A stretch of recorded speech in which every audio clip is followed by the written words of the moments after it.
Halo semuanya, kali ini kita akan membahas tentang tenses. Tenses itu merupakan bentuk perubahan kata kerja di mana menunjukkan waktu suatu kejadian atau aktivitas yang sudah dilakukan, sedang dilakukan, dan akan dilakukan. Jadi selain untuk mengetahui kapan aktivitas itu berlangsung, dengan belajar tenses ini kita bisa meningkatkan skill komunikasi kita dalam bahasa Inggris. Dan tenses terbagi menjadi 16 tenses, dan kali ini yang akan kita bahas adalah present perfect continuous. Langsung saja, untuk present perfect continuous itu digunakan untuk menyatakan kejadian yang dimulai di masa lampau dan masih berlanjut hingga masa sekarang atau baru saja selesai. Untuk adverb of time-nya ada a long day, all day, for, since, the whole day, all afternoon.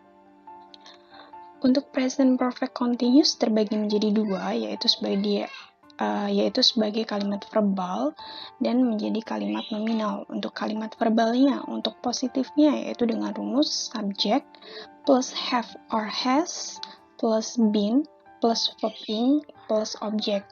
Jika subjeknya adalah Ayu Dewi, maka kita menggunakan have, bukan has.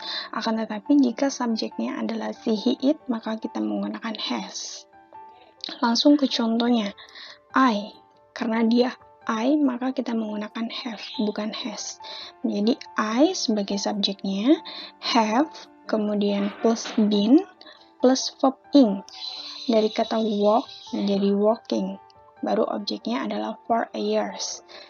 For ini termasuk dalam adverb of time-nya dalam present perfect continuous. Lalu contoh yang kedua, kita memakai subjek he. Jika subjeknya she, he, it, karena dia di sini adalah subjeknya he, maka kita menggunakan has. Has bertemu been, kemudian verb ing.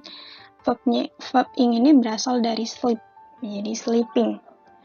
Plus objeknya, yaitu for 3 hours. Langsung masuk di negatifnya. Untuk negatifnya, rumusnya kita tinggal menambahkan not setelah have atau setelah has.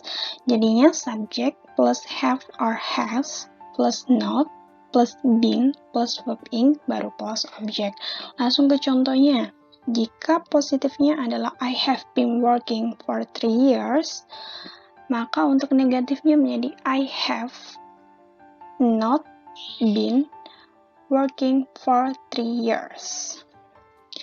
Langsung masuk ke contoh yang kedua. Jika positifnya adalah he has been sleeping for 3 hours, maka untuk negatifnya kita tinggal menambahkan not setelah has.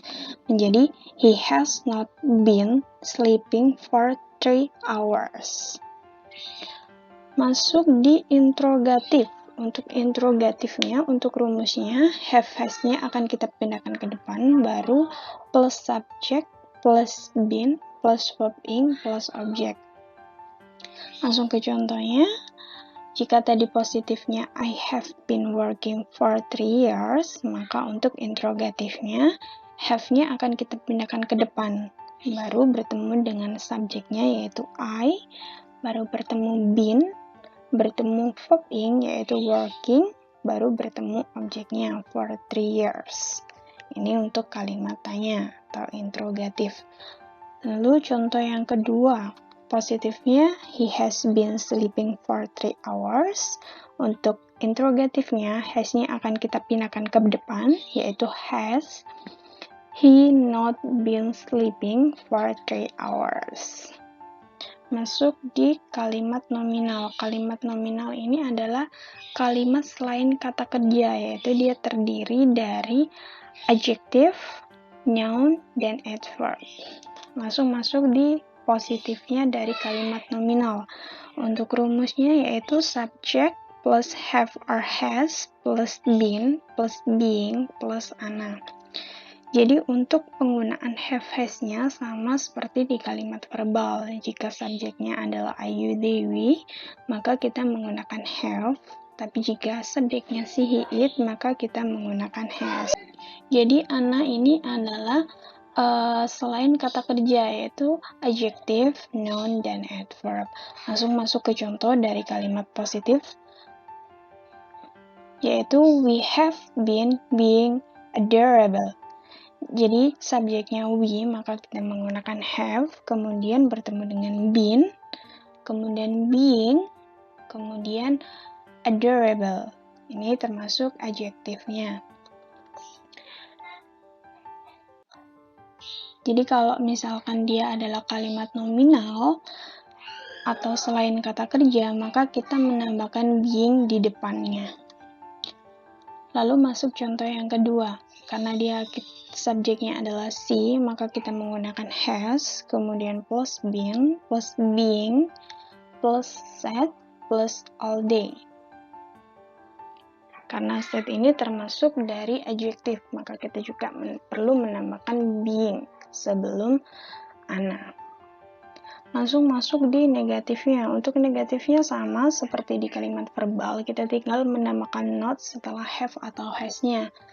Tapi untuk ketentuan rumusnya, tetap kita menambahkan being sebelum ana. Langsung masuk ke contohnya. Contohnya tadi untuk positifnya adalah we have been being adorable. Maka untuk negatifnya, we have plus not been being adorable. Langsung masuk di contoh yang kedua. Tadi untuk positifnya adalah she has been being sad all day, maka untuk negatifnya kita tinggal menambahkan not setelah has. Menjadi she has not been being sad all day.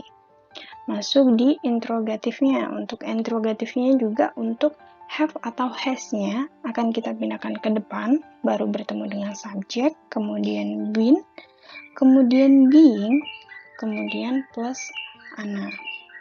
Langsung ke contohnya. Positifnya, we have been being adorable, maka jika diinterogatifkan atau dijadikan kalimat tanya menjadi have-nya akan kita pindahkan ke depan, kemudian bertemu we sebagai subjeknya, kemudian been, being adorable. Langsung masuk di contoh yang kedua. Untuk positifnya, she has been being sad all day, maka has-nya akan kita pindahkan ke depan menjadi has she been being sad all day. Inilah penjelasan secara singkat mengenai present perfect continuous, dan ini untuk ada latihan soal mengenai present perfect continuous, dan untuk linknya sudah saya terapkan di box deskripsi, bisa kalian download.